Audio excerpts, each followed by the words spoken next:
Howdy friends, vinyl community, music lovers. Welcome to a brand new episode of the Vinyl Survivor. We're up to episode 106. Wanted to get one more of these filmed and uploaded before I do my August vinyl purchases.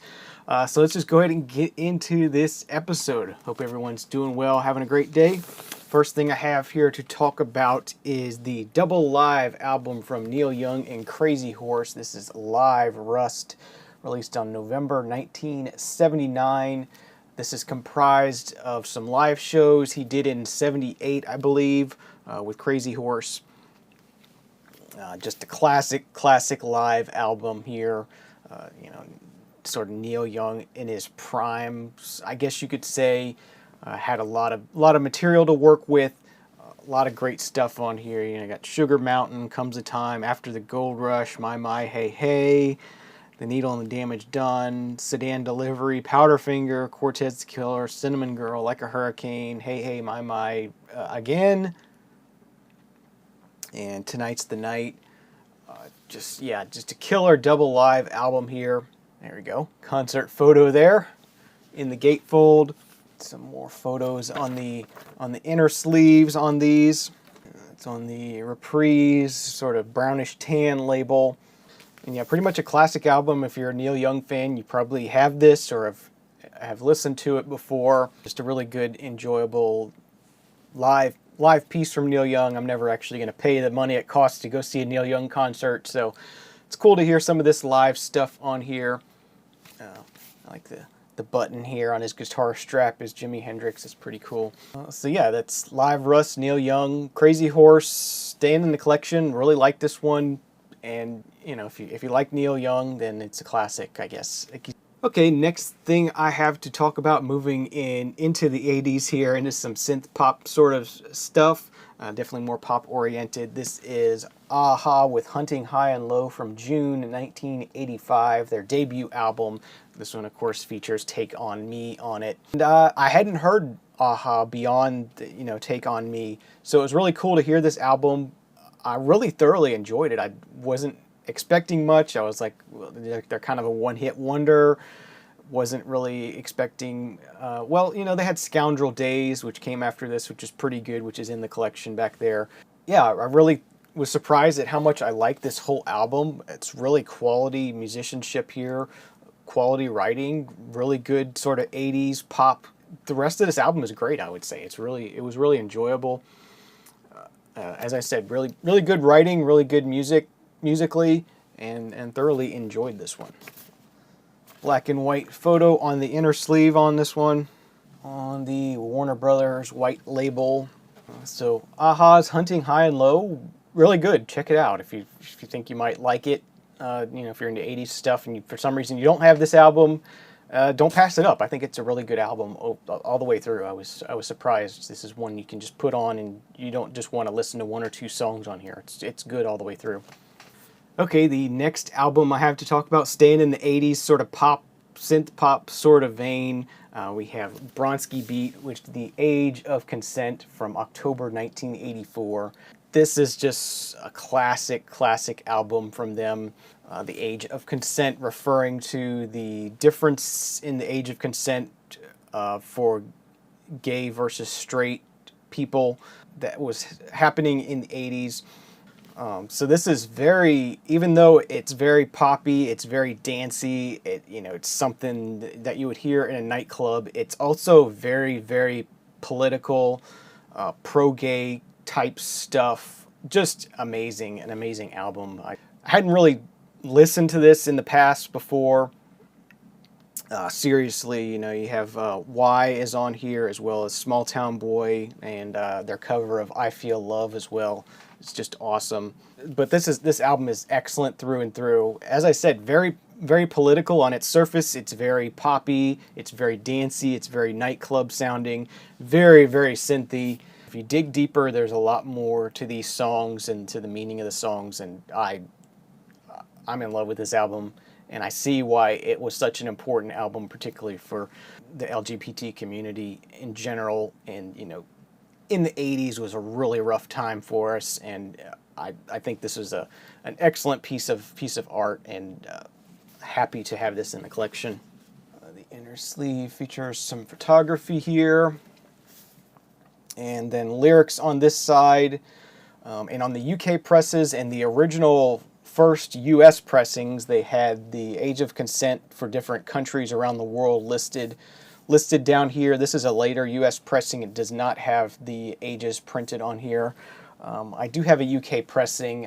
I think it's out in the living room right now that has the ages listed, but people were offended by this when they found out about it. So in the US, that was removed from the inside of an album. You know, something that's on the inside of an album was so offensive that they had to remove it. So that kind of puts you in that time period.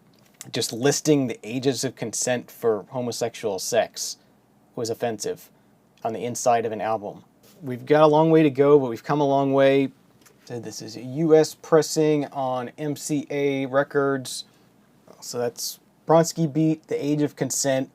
For me personally, I have a connection to it that's maybe deeper than some will have, but it's glad I finally got around to really taking the time to really listen to this and appreciate it for what it is, and highly, highly recommended.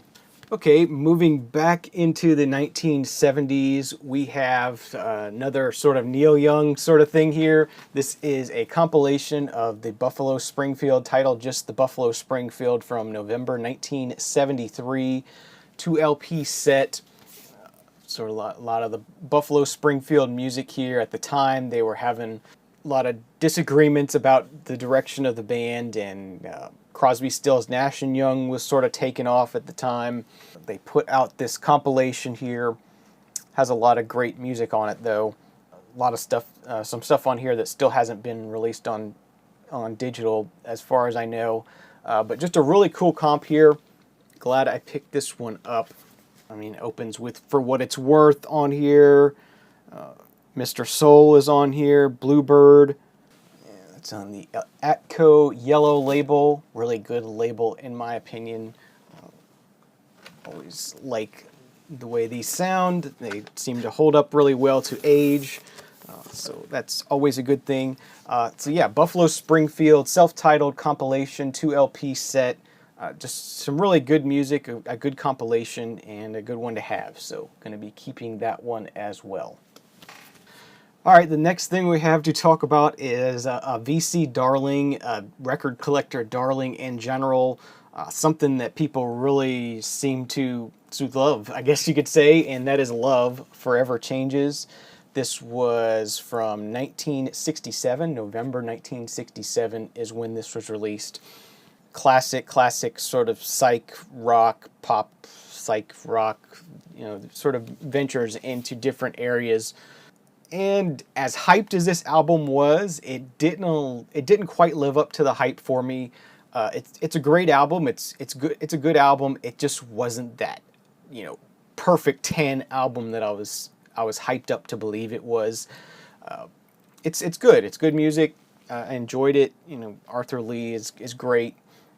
And this is an 80s repress that was on the black and red and silver Elektra label. So it's really nice, really good in nice clean shape. So yeah, if you're into that pop psych sort of thing, you'll probably like this more than me. That's not really my go-to kind of music. I do like it, I do enjoy it, I do appreciate it. But for me, this was just it was just a good album. You know, it's definitely something that I'm going to keep. It's something I enjoyed listening to. I liked the self-titled Love album better than I liked this one. Self-titled will be coming up in the Vinyl Survivor in the next few episodes, I would imagine. You know, recently ran that one through my process and liked it a good bit more than this one. So yeah, just a good album from Love. Some people love this, so don't take my disappointment in it as a meaning that it's a bad album. It's just really not for me, I guess. It's just okay for me. It's not the great album that people make it out to be, in my opinion. But that's just my opinion. All right, next up, moving back into the 80s here. This is Everything But the Girl, Baby the Stars Shine Bright from August 1986. Everything But the Girl were kind of an interesting group. They're kind of a smooth, loungy jazz kind of thing that they did. I believe this is the second one I've run through my sort of serious listening process, and I just don't like this band at all. It's just so loungy and cheesy sounding to me. I just can't. I just can't stand it. It drives me insane to try to listen to this. It was really a struggle to get through it. So yeah, I do not like Everything But the Girl. Did not like this album at all. Got a lyric sheet here. The Sire orange and yellow label. So yeah, Everything But the Girl, Baby the Stars Shine Bright, definitely not for me. Not staying in the collection. Sort of a loungy, jazzy, sort of 80s. Ugh, just no. I can't do it. So not really for me. All right, staying in 1986, but something completely different. This is from July 1986. This is the Two Live Crew's debut album. It's titled Is What We Are. Two Live Crew Is What We Are. Later versions actually had Is What We Are printed on here, but this is an original copy before they did that on Luke Skywalker Records. When I first got into hip-hop, I was given a tape by my best friend. On one side of the tape, it had Run DMC's Raising Hell, and on the other side of the tape, it had this. Both albums were released in '86, so, and surprisingly different albums in hip-hop. You know, both albums released in '86, but completely different. You got New York, very northeastern kind of hip-hop sound mixed with the Miami bass sound that was just getting going at the time, and the Two Live Crew were, of course, the premier sort of group for that style of music. So very, very raunchy lyrics on here. Definitely something me as a 9 or 10-year-old shouldn't have been listening to. So this is a very unique pressing of this album, something I have not been able to dig up much information on. Occasionally, we knew, people have noted that occasionally Luke Skywalker would release press albums on colored vinyl, mainly red and green colored vinyl. And so this is a red pressing of this album. For some reason, the labels are plain white labels, which is odd. So I thought maybe this was like a bootleg, but then if you look in the dead wax is correct for Luke Skywalker's record. You know, it says "In God We Trust" on it. It's mastered at Fuller Sound, which is where the Luke Skywalker records were mastered. It has the right catalog number in the dead wax. You know, if this is a bootleg, then they did some sort of freaky, crazy good job. I'm pretty sure this is an official pressing of this. Don't see any reason to believe why it's not, but it was just an awesome find. Found this at Arrow's Aim Records. Was not cheap. It was $15. But for the debut Two Live Crew album and a unique copy of that, it was definitely worth it in my opinion. This is probably best known for the song "We Want Some P," So yeah, classic piece of Miami bass, Miami hip hop, and glad to have this one in the collection. Add my Two Live Crew collection. I have quite a bit of Two Live Crew in my collection. All right, staying in '86, still here, but something that's not Miami bass or rap or hip hop or anything like that. We have Lionel Richie with "Dancing on the Ceiling." This is from August 1986. This would be his last album for quite a while, for about 10 years. This one has, of course, the hit "Dancing on the Ceiling" on it. "Say La" is on here. "Say You, Say Me" is on here. So just another album. It wasn't that he wasn't making hits anymore. He had tons and tons of hits. I guess he just needed a break. Just a really good album. I unapologetically like Lionel Richie. I like his music. Can enjoy his stuff here. So yeah, I enjoyed listening to this. It's just sort of a fun sort of time period to sort of revisit, put this on, and imagine you're back in the 80s and, when all these songs were huge. Lyric insert, and that's on the Motown Records label. So yeah, Lionel Richie, "Dancing on the Ceiling." another classic from him, and definitely one adding to my collection. Try to get all the Lionel Richie albums. They're cheap to pick up, and I enjoy listening to them from time to time. So that one's staying in the collection. Next up, one I've talked about in the past, but just thought I'd throw this one in here real quick. A great album, but this was not an upgrade for me. I thought this might be an upgrade. This is Carly Simon's Anticipation from 1971, November 1971. Of course, features that hit song Anticipation on it.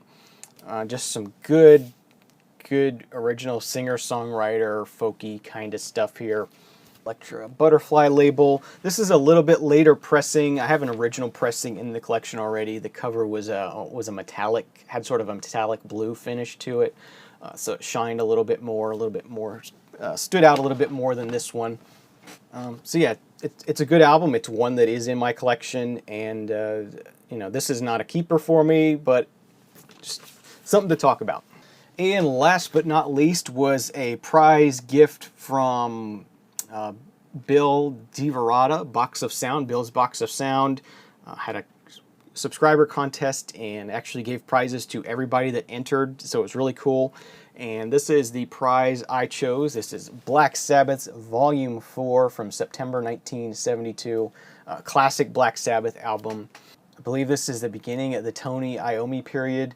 But yeah, just, you know, if you like Black Sabbath, you know this album well. I like it pretty well. Maybe not my favorite Black Sabbath album, but really good. This is a reissue. It has this black NEMS label. Very hard metal, not psychedelic, sludgy, grungy metal sound to it. You know, it's Black Sabbath. I do enjoy this music, and I thank you again, Bill, for sending this to me. Glad to add this to my collection. Still on the lookout for some more Black Sabbath. The only thing I have from Black Sabbath is Paranoid, other than this. Now I have Volume 4, so I'd like to have the debut. I'd like to have a couple other Black Sabbath albums in the collection. I do enjoy them. I do enjoy sort of sludgy, metal-y kind of stuff from time to time.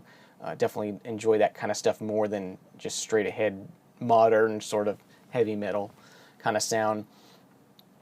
So that's going to do it for this episode of the Vinyl Survivor. Thank you for tuning in. Thanks for watching. Hope you enjoyed it. Leave me some comments down below. Always appreciate those. Thanks for watching, and please subscribe if you aren't already, and we'll see you again real soon. Cheers.